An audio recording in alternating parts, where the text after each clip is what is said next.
Hello, everyone. Today I'm going to be giving you some practical machine learning advice from an industry perspective. My name is Stollnitz, and I'm a principal developer advocate on Azure ML at Microsoft. But today I'm not going to be wearing my Microsoft hat. I'm going to be wearing my UW alumni hat. And my goal is to make things easier for you as you leave university and start thinking about what's coming ahead. And I think there will be something here for everybody, regardless of whether you plan to go to the industry, either to a product team or a research lab, or whether you plan to stay in academia.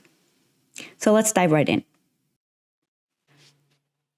So today I'm going to talk about three major topics. So first, we're going to talk about current trends that I'm seeing in the industry. And it seems to me like each day models get larger and larger. It seems like there's just no end to that. I'm also going to talk to you about AI and ethics. It seems like all the major companies have been focusing on that in different ways. And also democratization of AI, or just the simplification of the development process for machine learning. It just seems like these days you don't even need to know how to code, let alone how to know how to do machine learning to do some pretty amazing things with AI. And so we're going to see some examples of that. And next, I'm going to talk to you about getting a job in the industry, in particular the types of jobs that you might want, and also how to interview for those jobs. And last, we're going to talk about technical tips, and hopefully these will be things that you'll be able to apply directly to your homework, to your project, such as development tools, frameworks, libraries, cloud solutions, and also a few new features are coming up for GitHub. So large models. It seems to me like we're living through history in terms of the size of the models. It seems to me like every day when I read the news, there's some model that is bigger and better than the one I read about yesterday, and it seems like there's just no end to that. And I picked 5 just in the last couple of years. There's just so many more that could have gone here. I just picked these 5 because I think they were pretty significant. And GPT-3 and Palm are more in the NLP and text areas, and Clip and DALL-E more in computer vision. And AlphaFold is more in the natural sciences, biology kind of areas. So we're going to start by looking at GPT-3, which was released by OpenAI in June of 2020. Okay, so GPT-3 is basically a very large, very powerful language model. And you can use it, it's still in beta, but you can come to this website and play with it in the playground. And it does many things. And among those things, it's able to complete text that you add. So I'm going to add some text here. And let's see what GPT-3 comes up with. So an amazing idea for a machine learning project would be to develop a computer program that can automatically generate new works of fiction based on a set of provided parameters. So there you go. If you're still looking for ideas for your machine learning project for this class, here's an idea. And if you don't like this idea, then you can come to this website and generate a few more until you find one that you like. So this is very cool, and it works really well even without doing anything special, just using the model that is already trained. But let's say that you want to customize that model to a particular domain. So it turns out that you can give it some training examples of that domain as input, and then ask for some kind of output. And so this is called few-shot learning, and it's cool because it doesn't require retraining of the neural network. So let's see, an example is just better to understand this. So I'm going to paste some text. So I'm looking for ideas for locations for a vacation. And I gave it some ideas for hiking vacations and diving vacations, but this time I want a tropical location. So let's see what it gives us. Let's submit. And it gives us Bora Bora, Fiji, and the Maldives. So those are 3 great ideas for tropical vacations. It worked really well. So this is cool if you want to customize your model, but you don't have like that much data to customize it, and you don't require like super accurate predictions. But let's say that you do have a lot of data and you do want to put the time and effort to make the model as good as possible. Well, you can do that with fine tuning. And so fine-tuning is more like the typical kind of model retraining with new data that we're accustomed to. This would actually change the model, and you do it ahead of time. And if you do that, then it's cool because then you don't need to provide any more examples in the prompt like I showed you. You could just use the model as is. And one more thing to add about GPT-3 is that since November of 2021, there's a widely available API that you can use to access it, which is very, very cool. Okay, so let's fast forward to November of 2020 when DeepMind released AlphaFold 2. So AlphaFold 2 can predict a protein's 3D structure from its amino acid sequence. And this has the potential to accelerate research in natural sciences. I feel like we haven't yet really seen the full potential of this research. And the coolest thing is that they release a database that is available for free for academic or commercial use. So let's go see what that looks like. So here's database. You can go to this website and let's just pick one of their examples, see what that looks like. I'm going to pick free fatty acid receptor 2. And there it is. So now let's move on to January 2021 when OpenAI released CLIP. So CLIP is basically a neural network that was trained on several image and text pairs, and given an image, it predicts the most relevant text snippet. So you can see here in their website that this image CLIP predicted that it's guacamole, and this one, it predicted that it's a television studio, which is quite accurate. Then in April 2022, OpenAI again created DALL-E 2. There was already a DALL-E, which was released earlier, but DALL-E 2 is a very recent release that has been talked a lot about on the news, so I thought I would show you that instead. So if we go to the website,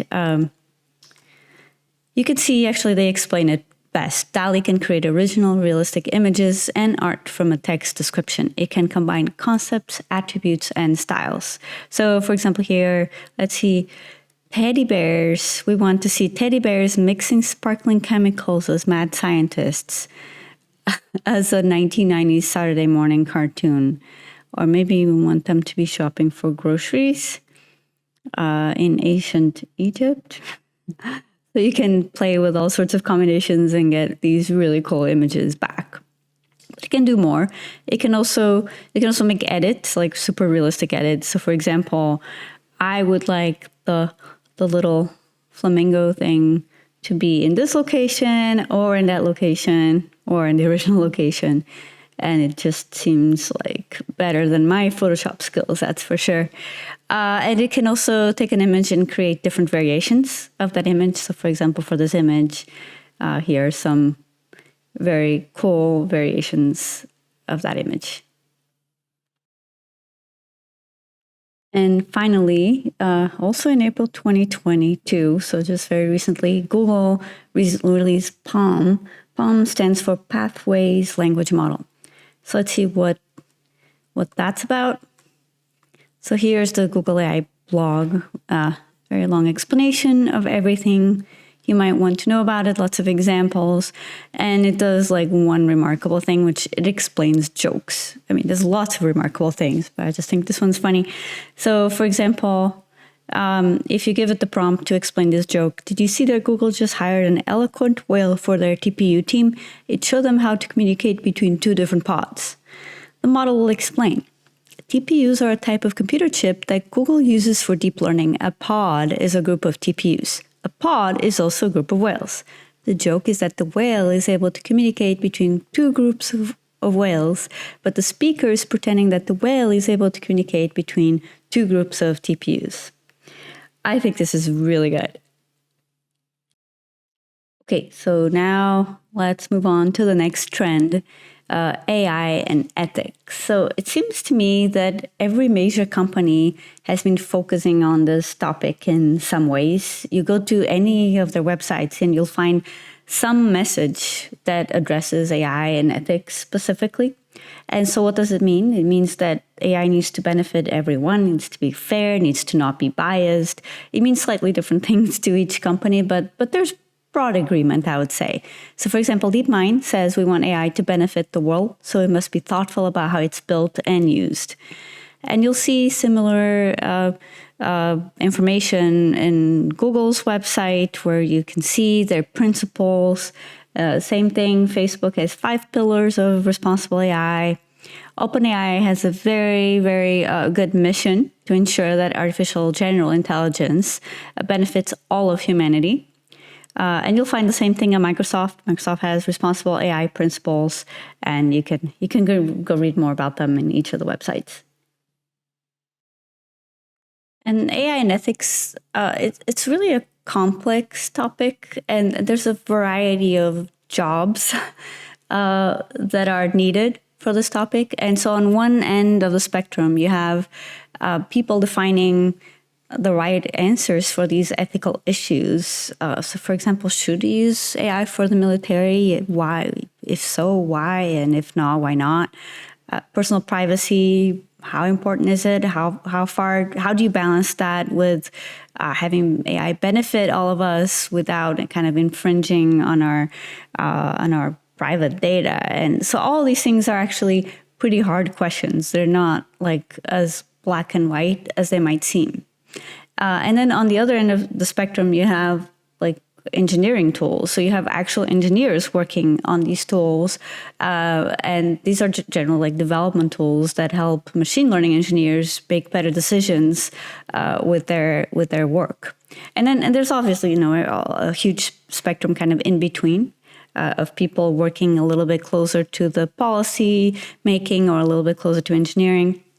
But you'll find that many of the bigger companies have been working on these issues to a certain extent. And so Microsoft just released, or is about to release, their Responsible AI Dashboard, which is really a tool that helps people understand errors in their data and how interpretable the model is, whether the data is fair, like whether a certain group is being misrepresented in their data, and it helps alert users in this case, which are machine learning engineers or data scientists of those issues, and it helps them correct those issues so that they don't get propagated to the final application. Okay, and the final trend that I want to talk about is really this kind of tendency I've been seeing into about simplifying the development process for machine learning. And Microsoft allowed me to use the slides, so I'm going to talk about the Microsoft stack because that's what I'm used to, but I'm pretty sure that Google and Amazon would also have a similar stack. So at the very bottom of the stack, we have Azure Machine Learning, which is a machine learning platform that data scientists and machine learning engineers would use that would allow them to run their models in the cloud, and also to deploy their models, their trained models, and to register their data sets and a bunch of other common tasks that people who actually understand the technology and are working with the code need on a day-to-day basis. Then at the next level of the stack, we have Azure Cognitive Services, which are things like vision and speech. And these are essentially like pre-packaged common machine learning tasks.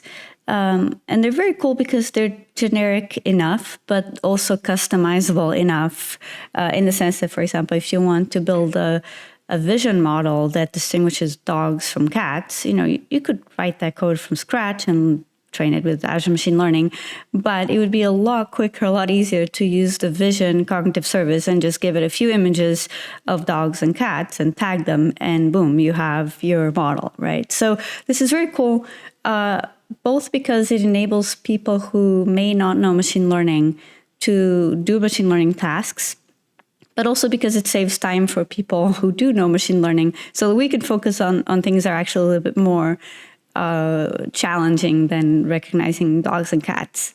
And in the Azure Cognitive Services, these are APIs, so you still do need to know how to code. So this is still for developers, but you still also need to understand concepts such as training and deployment and things like that.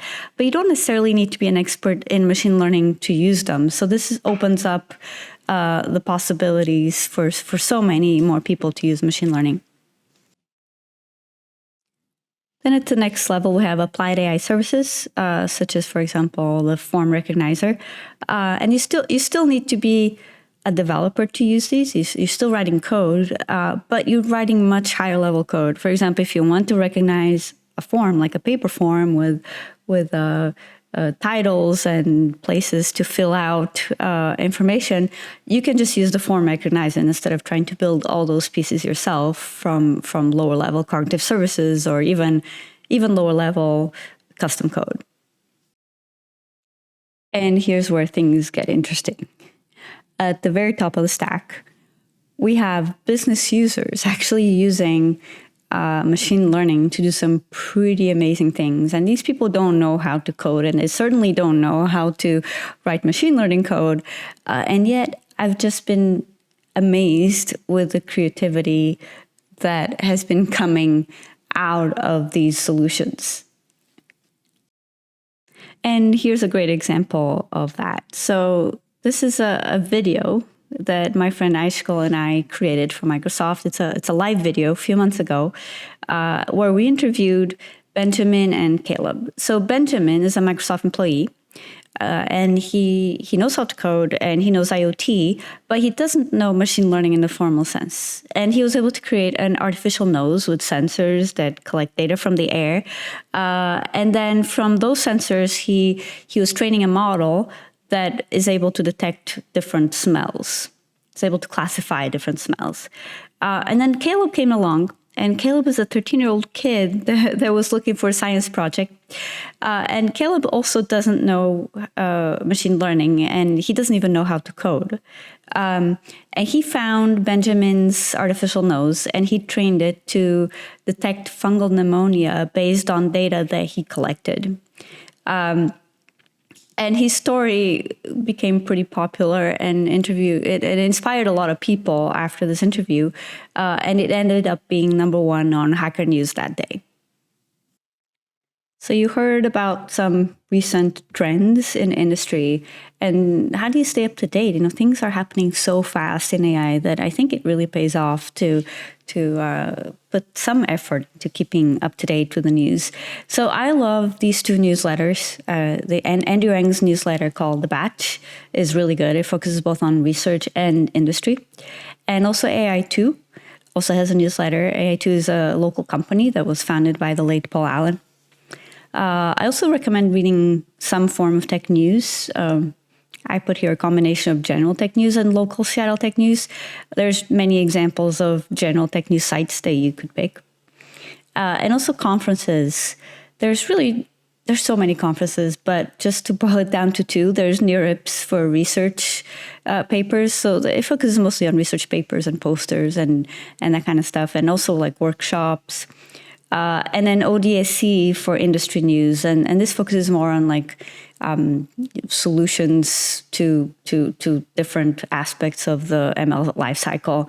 And ODSC happens, I believe, 4 times a year, and NeurIPS once a year in December, usually. Okay, getting a job in the industry.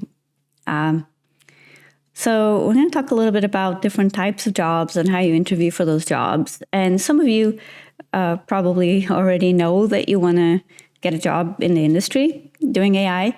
And some of you are probably considering more academic positions. But I think this applies to all of you, because I think that even professors often end up spending some time in a company doing some research, but for the industry, or sometimes they leave academia. So it's good to kind of understand what's going on so you understand your options. Okay, so let's look at job titles. So this is another slide that Microsoft allowed me to use, which is based on research from my team, based on a lot of interviews with a lot of people, matching kind of their job titles with the things that they actually do at work. And you can see here that there's like 4 main steps in the machine learning lifecycle: data preparation, building and training models, deploying models, and managing and monitoring those models. There's different jobs that go with it. I would say that like the most common ones are probably kind of here in the middle. Data scientist and ML engineer are probably the ones that you'll see more often in job postings. But there's also jobs that kind of span the whole life cycle that aren't specific to a particular step in the life cycle, like IT pro, security engineer, AI architect. My job title isn't even here, so that would be another one that would apply to the whole life cycle. And you could even be CEO. That's not a job title that is here, but it certainly could apply. And this is if you end up in a product team. But you might also end up in a research team. Most of the big companies these days have pretty big research labs, even here in Seattle. And if you end up in a research team, there's generally two job titles. There's research engineer and research scientist, where research engineers focus more on the code and research scientists more on research. Okay, so how do you prepare for an interview in the industry? Well, the first thing I recommend to everybody is to have a really nice GitHub portfolio with your school projects. And I would start with this class. I would put whatever you do for your final project should go into your portfolio. And often, you'll have opportunity to talk about projects in the interview, and it's really nice to have something that you can just point people to. I think it will impress people. Also, it's important to really know your machine learning and deep learning fundamentals. Make sure you know how to explain backpropagation and those more fundamental concepts, because sometimes they do come up. If you end up interviewing for like a machine learning engineer type of job or more like a coding focused job, then lead coding problems still come up these days. I think many of the companies are going a little bit away from those, but I still do see them asked on a regular basis. So I still think that it's important to focus on that.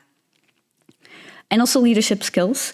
Often interviewers will ask you to tell me a time when you demonstrated a certain skill. And so just having like a few of those stories in your head really helps to just think of them very quickly when you're in an interview.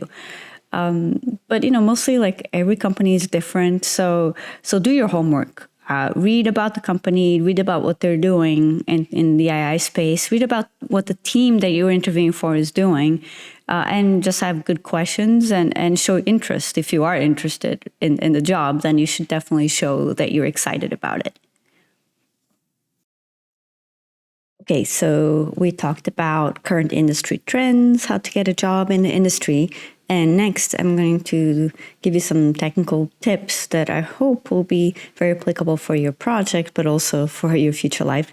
We're going to be talking about development tools, frameworks, libraries, cloud solutions, and some upcoming features on GitHub. Okay, so one of the first decisions you'll need to make when you start working is whether you're going to be working in notebooks or .py files.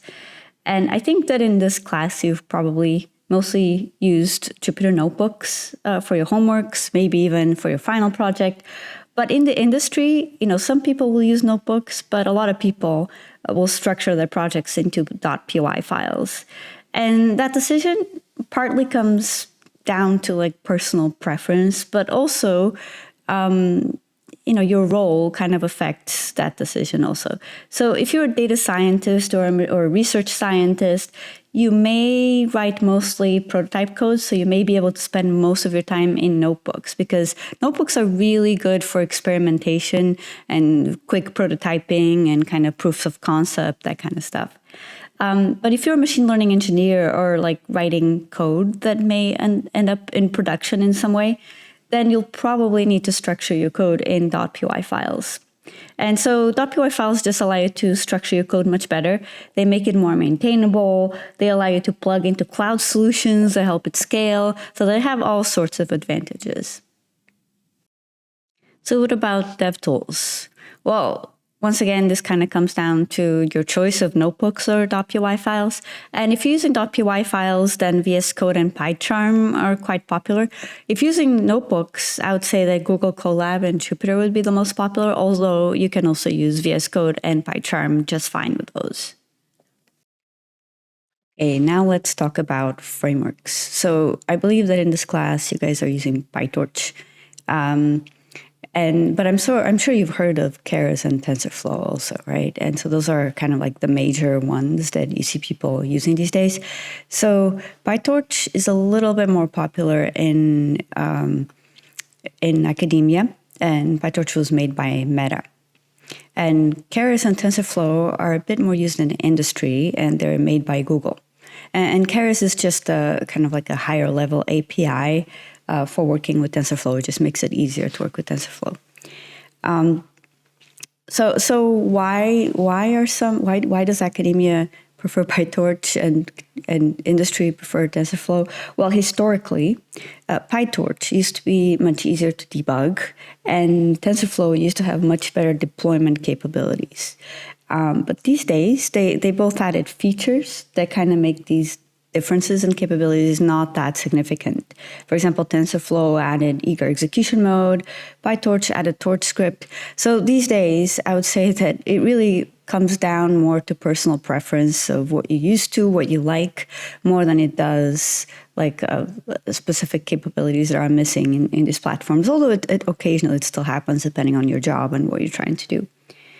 So how do you decide what you want to, what framework is right for you? So I actually wrote a sequence of blog posts that compares the syntax of these different technologies. It just basically does the exact same scenario in all three and then compares it. So if you want to learn more about it, just go look at my blog. So while you're in school, you're probably going to be writing a lot of the code yourself from scratch because you kind of need to understand how things work. But when you get to the industry, you start relying on all these libraries that do a lot of the repetitive tasks for you and that kind of make your life a little easier. So these are just some of the ones that I use and that I see other people around me use. I'm sure there's a lot more, many others that are also useful that you're going to find out for yourself. This is just a few. So MLflow is a tool, a library that helps with the whole machine learning life cycle. It helps, I love how it helps logging and visualizing metrics during training, for example, loss in accuracy. And there's just no reason why I would write that code myself these days because I have MLflow. It also helps to save the models in a standard format, which helps with deployment, and it also helps to integrate with a bunch of different technologies. Then Onyx. Onyx is an open format to represent machine learning models, and it's designed to optimize performance of training and inference. And it's a collaboration between many large companies, including Microsoft, Amazon, NVIDIA, you name it, many of them. Ray was developed at Berkeley, I think. And it's a distributed compute framework that runs compute-intensive Python workloads. It has many features, but the one I use the most is RayTune, which helps with hyperparameter tuning. PyTorch Lightning, it helps to reduce the amount of boilerplate code that is needed to write PyTorch code. So you could also look into that if you're mostly writing PyTorch. And Hugging Face is a very popular repository of pre-trained language models, data sets, and also it has a really nice API to access them. So it's a really good way to play with a lot of those kind of large data sets, large language models that we're talking about. So cloud solutions. So cloud solutions are essentially solutions that allow you to run your machine learning code in the cloud. So you might, for example, want to train in the cloud. So instead of training your model for days on your local machine, you could just have it run on a GPU in the cloud, and it will be a lot faster. You won't tie up your local machine. You can also deploy your models in the cloud. So for example, if you're writing, let's say, a phone application that needs to call your trained model, you might just want to deploy that model, have it on an endpoint, and then just query that endpoint from within your phone app. And these solutions do a lot of other things. You can register data sets. There's version control for data sets and for models. There's pipelines that kind of help you organize your workflow a little bit better, and a bunch of other things. And the one I work for is Microsoft Azure ML. So that's what I'm most familiar with. But Amazon and Google have similar technologies that do basically the same thing with just a few differences here and there. So in terms of pricing, they're not free, but they are kind of for students, or they're kind of a good deal for students. So I'm more familiar with the Microsoft one, and I do know that you get $100 per year while you're a student, and no credit card is required. So you can just claim it just like that. So it is a good deal. And, as students, I don't necessarily expect you to run your final projects in the cloud and to have everything set up as if you were doing a production kind of app. But I know there's a few overachievers among you, so I thought I would mention this. Okay, so next I'm going to talk a little bit about a few GitHub upcoming features. Hope you guys are all using GitHub for your projects. And so there's a couple of new features that are still in beta, code spaces and Copilot, that I've been using a lot and I really love. And so I just thought I would just share that with you guys here. Okay, let's look at a demo now. Okay, so the first feature I want to share with you is called GitHub Code Spaces. And Code Spaces allows you to run your projects in the cloud right from within GitHub. So in my case, I have this little repo here, very simple, and I can navigate through the files, and I can look at them. I can even look at the contents of the files, but I can't run them. Or better, I couldn't run them until Code Spaces. Now I can. So the way to run your code right in the cloud is to go to this green button. And if I didn't already have a code space created, I would click on this green button again to create the code space, but I already have one. So let's just see what this code space looks like. Okay, so it looks like my code space started, has been created, and now I can just come to any executable file, press F5 to run, and it runs that file. And in this case, I'm using .py files, but obviously you could also do this with notebooks. It's the same thing. So basically what Code Spaces is doing here is it's running VS Code in the browser. So it's written in JavaScript, or I think in TypeScript actually. And it's running your code in a container in the cloud. So in fact, let me show you what VS Code looks like when I'm running it locally. So this is what it looks like. I have my files here, the same structure, same files, it's the same repo, and I can run them the same way by pressing F5. So basically, pretty much everything works the same whether I'm working locally in this application or in the cloud. Okay, the next feature I'm going to tell you about is GitHub Copilot. So Copilot is an AI-based pair programmer that helps you code faster. And Copilot uses GPT-3 behind the scenes, and it actually uses a GPT-3 model that has been fine-tuned on source code.